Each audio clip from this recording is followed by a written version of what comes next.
వ్యవస్థకి ఇట్లున్నది కాబట్టి భయం లేని కోడి బజాట్ల గుడ్డు పెట్టినట్టు చెప్తున్నారు గిసంటోళ్ళు. ఇక ఆ పిల్లగాడైతే శిల్క నవ్వు నవ్వుతున్నాడు, పిప్పర్మెంట్ చూసిన పిల్ల బచ్చగాని లెక్క. ఇంకా నిక్కరన్న వేసుకోవద్దో లేదో గానీ కార్ అయితే బగ్గనే స్పీడ్ గా నడుపుతున్నాడు.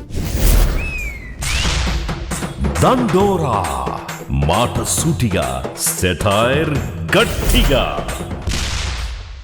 నమస్తే అందరికి, నేను మీ గోపి అలాటి.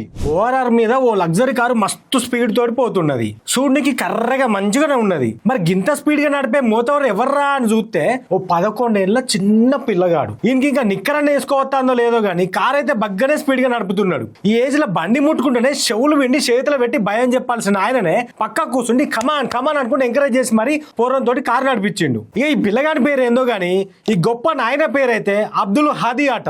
మరి కొంచెమన్నా సిగ్గుండాలి కదా, ఏమన్నా అయితే కొడుకు పానాల మీదకి వస్తే అనే సోయి ఉండాలి కదా. కొడుకు మీద గద్దగానం ప్రేమ ఉంటే ఓ పెద్ద బొమ్మ కారు కొనిచ్చి ఇంట్లో ఆడిపియాలి గాని ఇట్లా రోడ్ల మీదకి ఎక్కి జనాల పానాలు తీసే పనులు చేస్తే ఏందన్నట్టు. ఇక పోలీసు వాళ్ళు అయితే కార్లో పోయిన వీళ్ళిద్దరిని స్టేషన్ కి తీసుకుపోయారు. కారును సీజ్ కూడా వేసిరట. కానీ తప్పు చేసినాం అనే బాధ భయం ఈ అయ్య కొడుకుల మొఖాల్లో అస్సలే కనబడతలేదు. తప్పు చేసిన వాళ్ళను ఇద్దరిని అరెస్ట్ చేసినాం అనే బాధ్యత పోలీసు వాళ్ళ మొఖాల్లో కనబడతలేదు.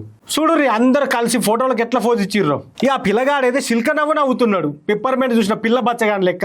షోరూమ్ లో కారు కొంటప్పుడన్నా గింత ఉల్లాసంగా ఉత్సాహంగా ఫోటో దిగిరో లేదో గానీ కేసుల సీజ్ అయి స్టేషన్ ముందున్న కారు ముందు నిలబడి మంచి ఉల్లాసంగా ఉత్సాహంగా ఫోటో దిగిరు ఈ అయ్య కొడుకులు ఇద్దరు. అయితే ఇట్లా మైనర్లకు వెహికల్స్ ఇస్తే 25,000 జరిమానా 3 ఏళ్ల జైలు శిక్ష ఉంటది. అయితే గీడ చూస్తే ఓ కౌన్సిలింగ్ ఇచ్చి కారు ఇచ్చి పంపించేటట్టే కానొస్తున్నది. మరి వ్యవస్థకి ఇట్లున్నది కాబట్టి భయం లేని కోడి బజాట్ల గుడ్డు పెట్టినట్టు చెప్తున్నారు గిసంటోళ్ళు. అదే కొన్ని వేరే దేశాల్లో అయితే నడిపిన వాళ్ళను కూడా అరెస్ట్ చేసి 6 నెలలు 1 ఏడాది జైలు శిక్ష ఇస్తారు.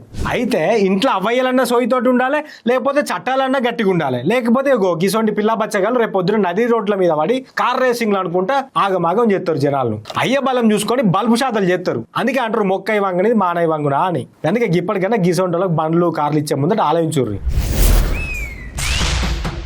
దండోరా మాట సూటిగా, సెటైర్ గట్టిగా.